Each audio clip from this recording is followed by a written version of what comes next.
जय हिंद एवरीवन। आप लोगों का ज्यादा टाइम नहीं लेंगे। जितने लोग इंडियन आर्मी की तैयारी कर रहे हैं उन लोगों के लिए 30 मोस्ट इंपोर्टेंट प्रश्न लेकर आया हूं और ये 30 के 30 प्रश्न इंडियन आर्मी के पेपर में हर साल पूछे जाते हैं।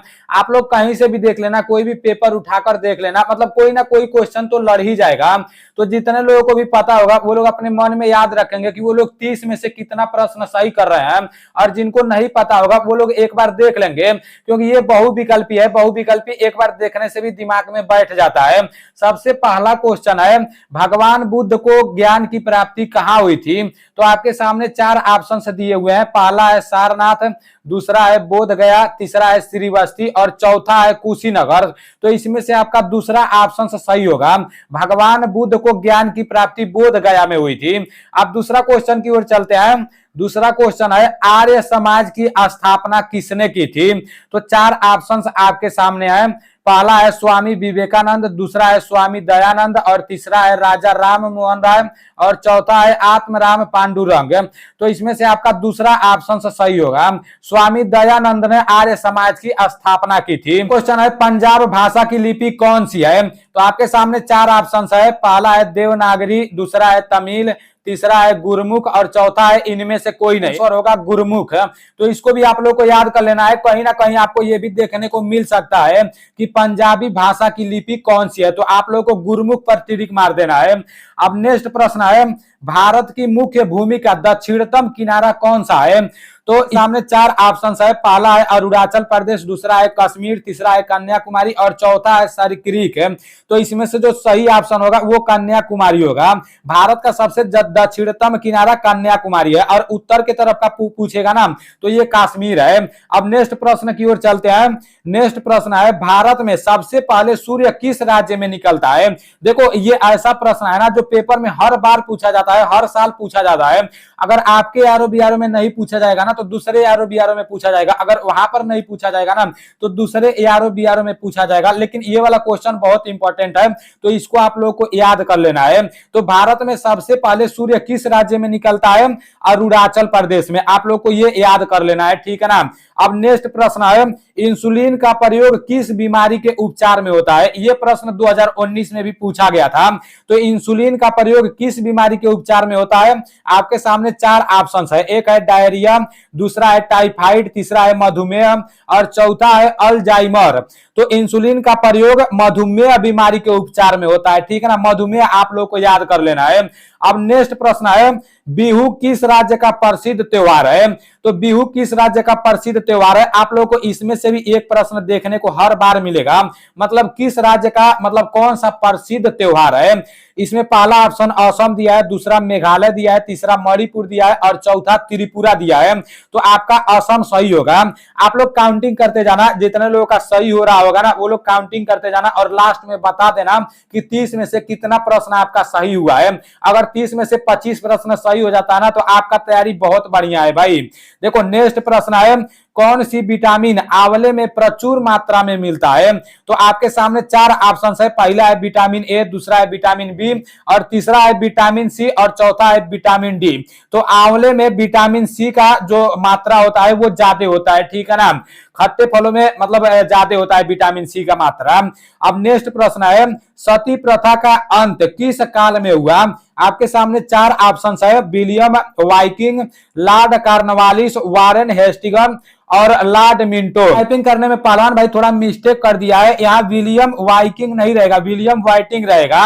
ये पूरा पीडीएफ पहलवान भाई ही बनाया है तो टाइपिंग में थोड़ा बहुत मिस्टेक हो जाता है, तो उसको लेकर आप लोग कंफ्यूजन में नहीं पड़ना, ठीक है ना। इसमें 4 ऑप्शन है। पहला है विलियम वाइटिंग और दूसरा है लॉर्ड कार्नवालिस, तीसरा है वारेन हेस्टिंग और चौथा है लॉर्ड मिंटो। तो इसका जो सही ऑप्शन होगा वो पहला वाला होगा, विलियम वाइटिंग, ठीक है ना। तो इसको आप लोग याद कर लेना।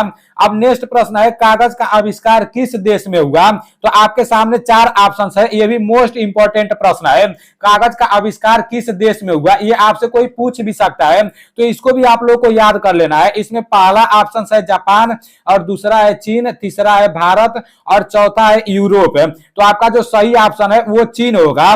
चीन में कागज का आविष्कार सबसे पहले किया गया था, ठीक है ना। और जो कोरोना वायरस था, कोरोना वायरस भी चीन के वुहान शहर से आया था, ये भी आप लोगों को पता होगा। अब नेक्स्ट प्रश्न है, गौतम बुद्ध के बचपन का नाम क्या था?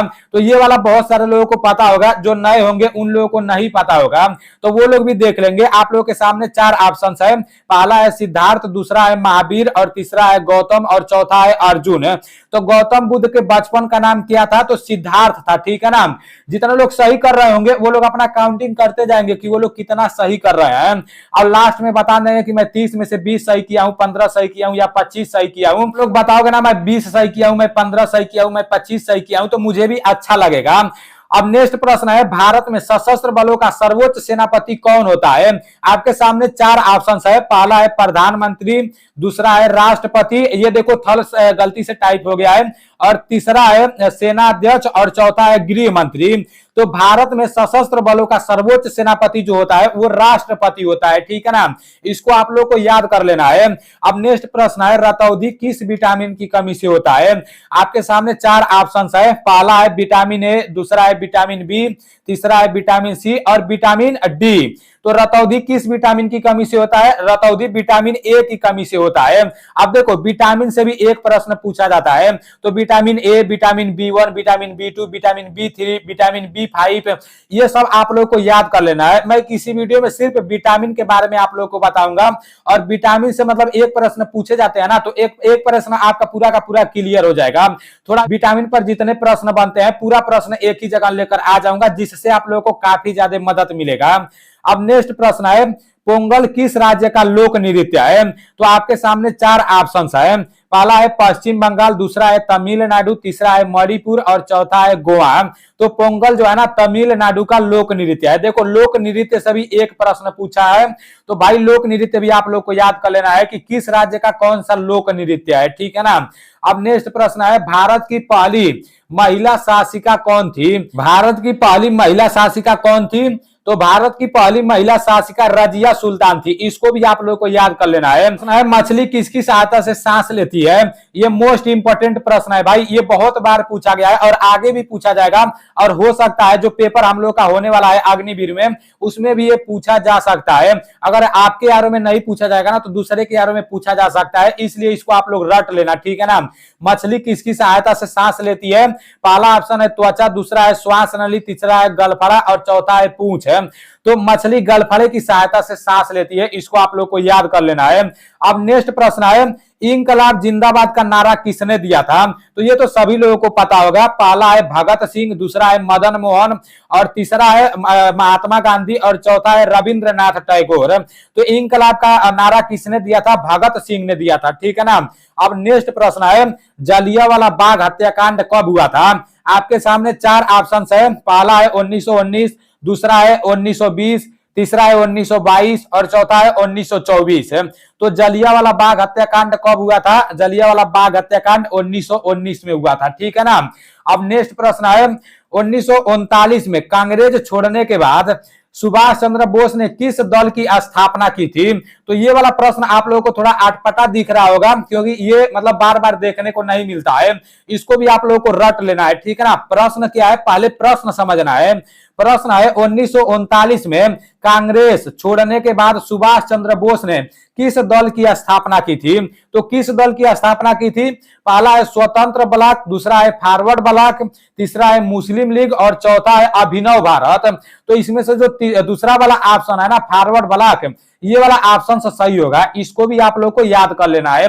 अगर नहीं याद करोगे, बार बार देखते रहोगे ना, तभी भी आपके दिमाग में फिट हो जाएगा, ठीक है ना। जब भी ये वाला प्रश्न देखने को मिलेगा कि भाई 1939 में कांग्रेस छोड़ने के बाद सुभाष चंद्र बोस ने किस दल की स्थापना की थी, तो फिर फॉरवर्ड ब्लॉक आपके दिमाग में आ जाएगा, ठीक है ना।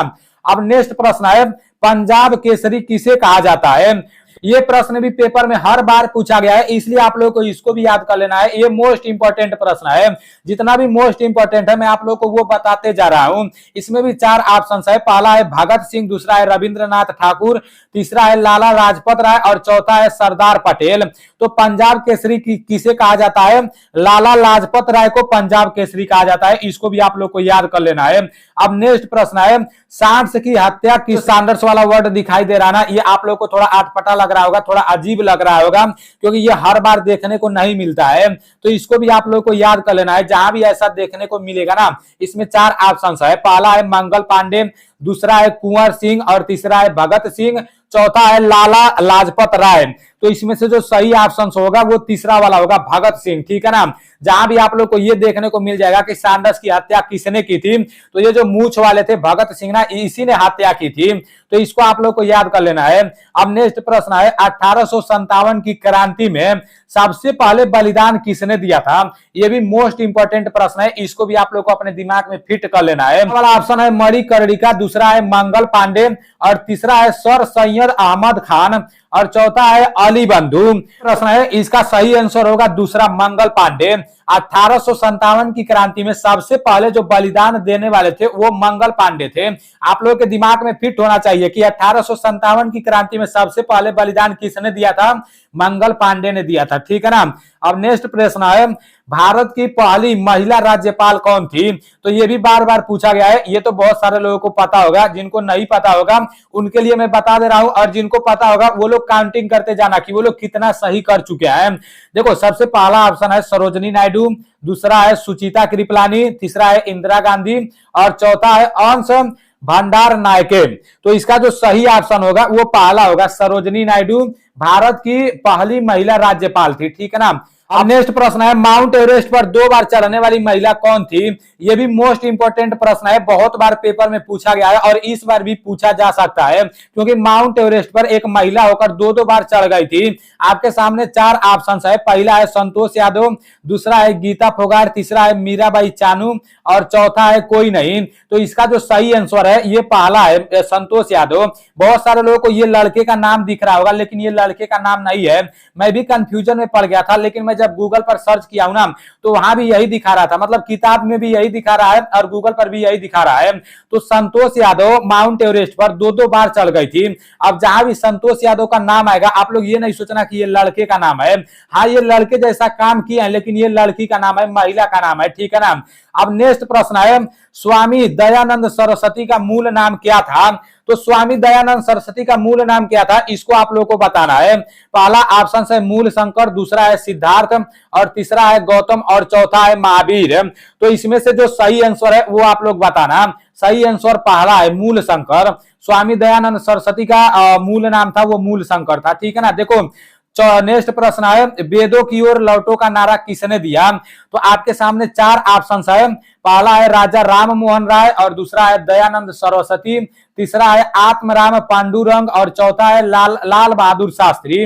तो वेदों की ओर लौटो का नारा किसने दिया था, ये दूसरा ऑप्शन सही होगा। दयानंद सरस्वती ने वेदों की ओर लौटो का नारा दिया था। नारा में से एक प्रश्न पूछा जाता है, ये भी आप लोग को याद कर लेना है, ठीक है ना। पूरा का पूरा नारा मैं आप लोग को एक ही जगह बता दूंगा, जिससे आप लोग को काफी ज्यादा मदद मिलेगा। अब नेक्स्ट प्रश्न है वास्को डिगामा कहाँ का रहने वाला था। देखो ये प्रश्न भी बार बार पूछे गए हैं, हो सकता है इस बार भी ये प्रश्न पूछे जा सकते हैं, क्योंकि कोई भी प्रश्न बनता है ना तो कोई मतलब नया नहीं बनता है, जो पहले के पूछे गए रहते हैं उसी में से मतलब घूम फिर कर वही आता है। अगर हमारे यारों में नहीं पूछा जाएगा तो आपके यारों में पूछा जा सकता है, अगर आपके यारों में नहीं पूछा जाएगा तो दूसरे के यारों में पूछा जा सकता है, लेकिन यही सारी चीजें पूछी जाती है। अब इसमें भी 4 ऑप्शन है, पहला है अमेरिका, दूसरा है ऑस्ट्रेलिया और तीसरा है पुर्तगाल और चौथा है ग्रीक।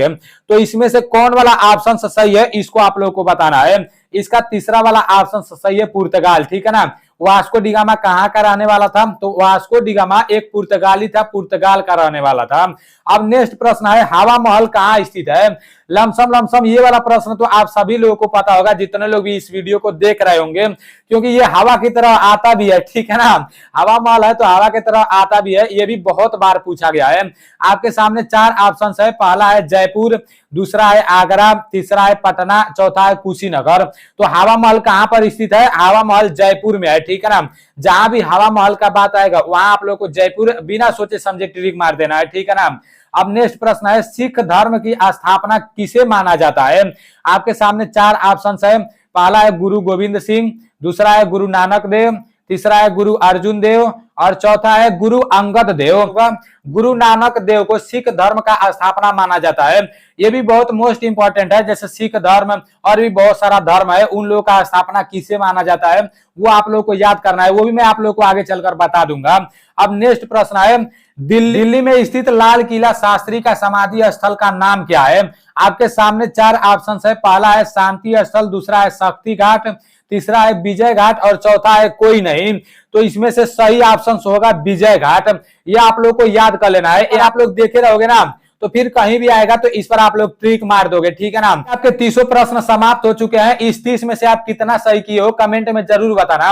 अगर 30 में से 25 सही किए होंगे या 20 सही किए होंगे ना तो अभी आप लोग का तैयारी अच्छा होगा, क्योंकि ऐसे ही प्रश्न पूछे जाते हैं भाई। ये तो जीके का था, अभी मैं जीएस का भी लाऊंगा और मैथ का भी लाऊंगा। और मैथ का जब मैं लाऊंगा ना तो बेसिक से, मतलब पहला चैप्टर पहले बताऊंगा, उसके बाद से दूसरा चैप्टर बताऊंगा, मतलब 6 से 7 चैप्टर मैं आप लोगों को बताऊंगा। और जितना मुझे पता है, जितना मैं, जैसे मान लो मुझे भी पढ़ना पड़ेगा, मैं पढ़ के अपने तरीके से बिल्कुल देसी लैंग्वेज में आप लोगों को बताने का कोशिश करूंगा, जिससे आप लोगों को मैथ में भी काफी ज्यादा मदद मिलेगा। और देखो यार, मैं आप लोगों को सिर्फ बेसिक बताऊंगा, ज्यादा हार्ड लेवल का मैथ नहीं बताऊंगा। और आर्मी में ज्यादा हार्ड लेवल का पूछता भी नहीं है। आप लोग देख लेना, जिस दिन मैं मैथ का क्लास लाऊंगा ना उस दिन उससे आप लोगों को काफी ज्यादा मदद मिलेगा। तो चलो ठीक है, मिलते हैं अगले वीडियो में। आप लोग कमेंट में जरूर बताना कि 30 में से कितना प्रश्न आपका सही हुआ है, ठीक है ना। जय हिंद, वंदे मातरम, इंकलाब जिंदाबाद।